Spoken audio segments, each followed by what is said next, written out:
There's an airplane taking off over the cell phone waiting area. I guess. I don't know. It doesn't make any difference. Since I just shut up and throw this camera out the window. I wonder what I'd do if I had, like, you know, 2 licks of sense. Why do I even try? With a brain this small, it's just silly. What I should probably do is go home and grow a bigger brain. If I just knew how. Portland International Airport. All of the international flying that we do here at the Portland International Airport all has to start on that asphalt runway right here in Portland, Oregon. There was a big old airplane. Look at that thing taking off into the sky like that. There it goes. Yeah, you saw it here first.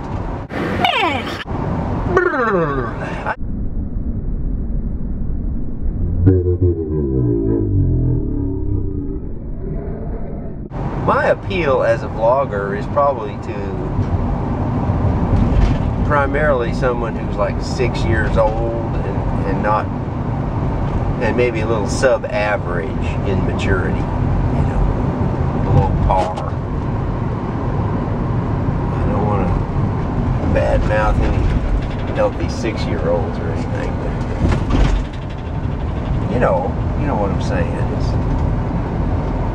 This is not for grown-ups. It's not intended to be. ITT Technical Institute, right here in the shopping center. How'd that happen? There's some yellow flags there. I don't know what that means. All right, go ahead. These people have a baby and everything. We'll just let them live. Probably have a pet too, because they're just coming out of PetSmart. Oh, look at this.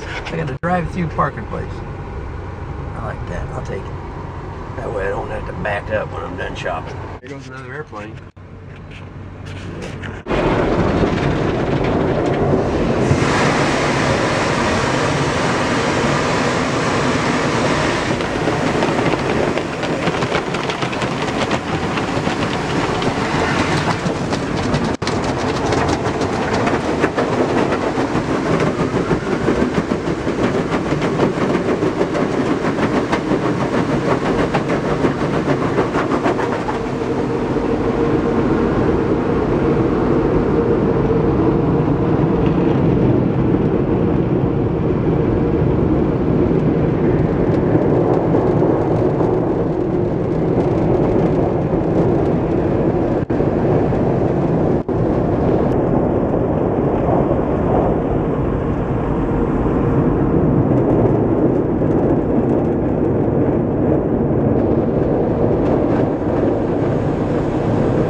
I had recently oiled all the door locks, and each door lock had like a little trail of oil coming all the way down it. Looked pretty ugly, so I decided to run it through the wash. It's just a matter of company image.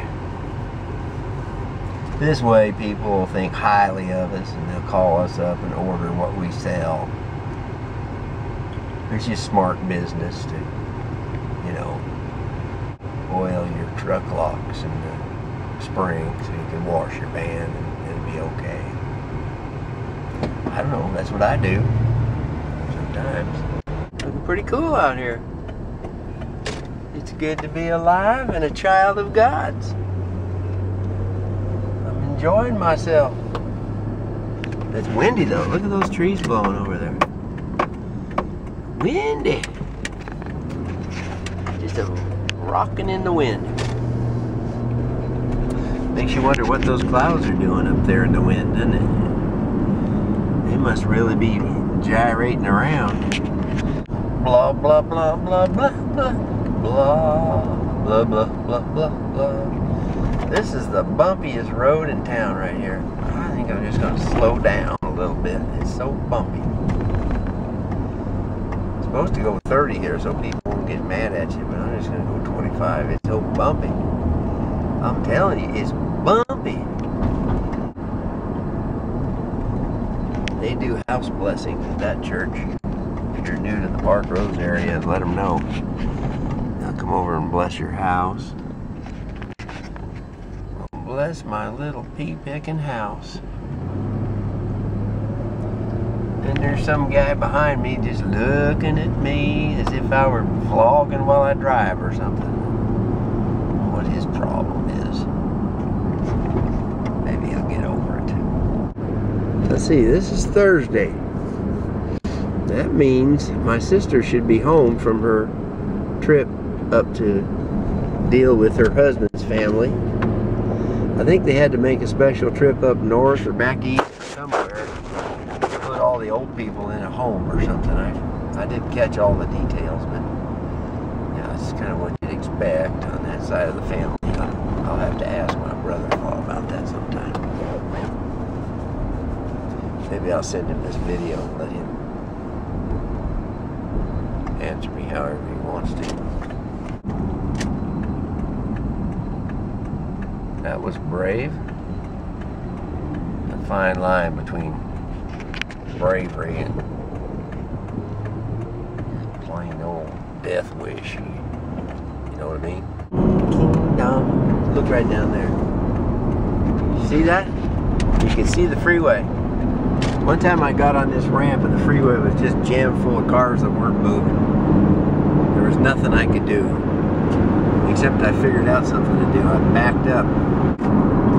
I backed up back onto 102nd Avenue there and got off the freeway, sorry. But once I got back, I had some guy help me. He helped a bunch of us. He got out of his car and directed traffic so we could all back up and not have to get in the traffic jam. Pretty sweet the way it worked out. But now, instead of just blurting on there and wondering if the freeway was jam-packed full, I take a little peek down there on the edge like I just showed you with the camera here. You can see for a split second before you commit yourself to turn on that ramp, you can actually see whether or not the traffic is moving or if there's any at all there or what.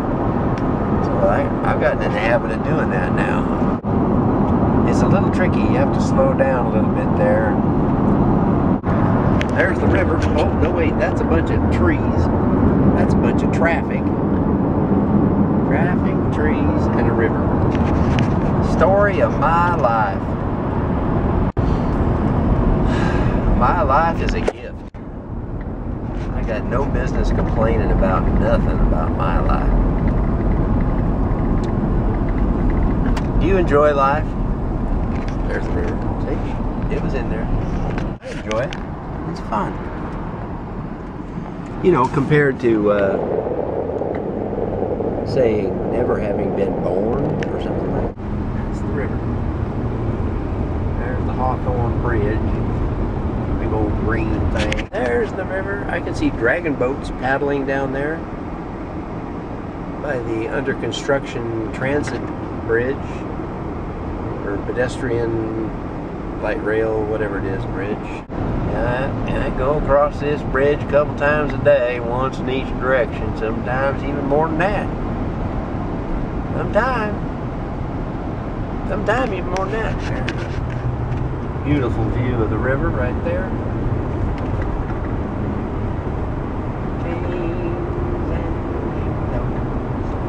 Now what does this sign mean here?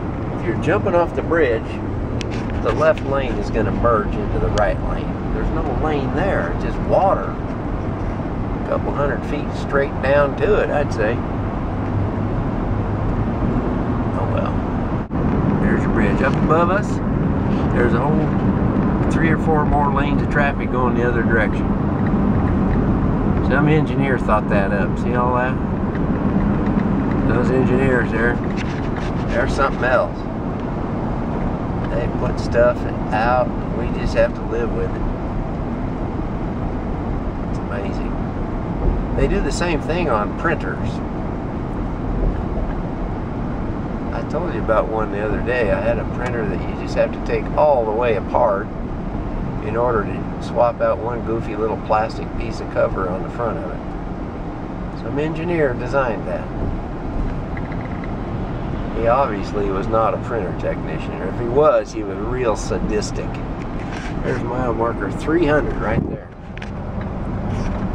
I've almost got 300 miles on this tank of gas too. Look at that. I don't know if you can read that down there or not. That's what it says. Here's a guy here who's not doing real good. He's got a flat tire.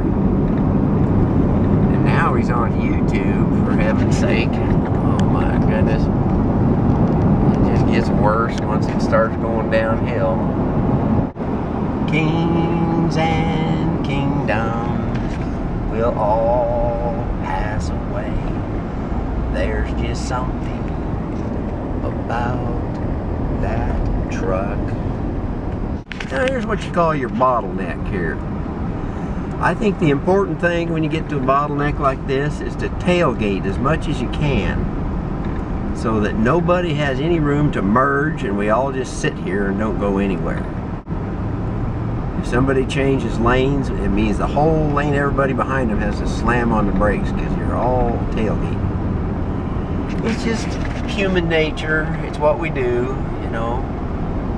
It has something to do with a lack of non-selfishness, I think. You know, if somebody were to get in front of us, it would be like the worst thing that could happen all day long, I guess, for some reason. Have you ever poured a bag of marbles down into something through a funnel? That's kind of the way it works. That's my theory on traffic.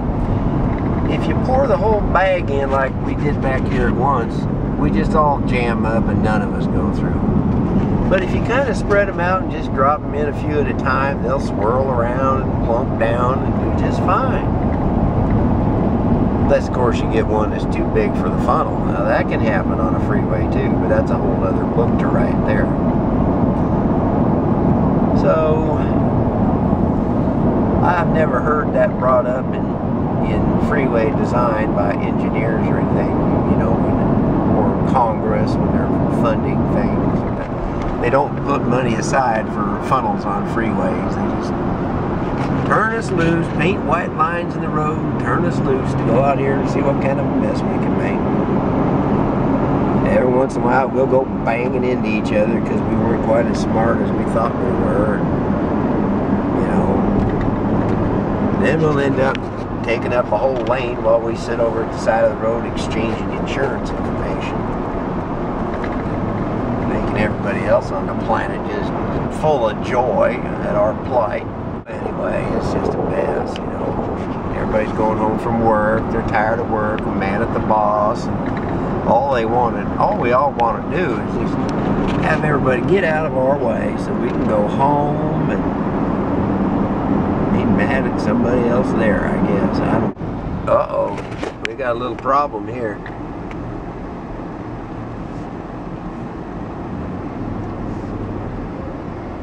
The problem isn't the tow truck, it's that person up there in the blue car that couldn't figure out how to go drive around it without stopping for a while first. But that's okay, because there's a backhoe up here we can look at and a whole bunch of dirt. I'm blazing a trail here at 30 miles an hour down this S-curve series. Lots of people come around this corner too fast and go driving right off into these houses. That's why they got all these chains and posts and stuff up there.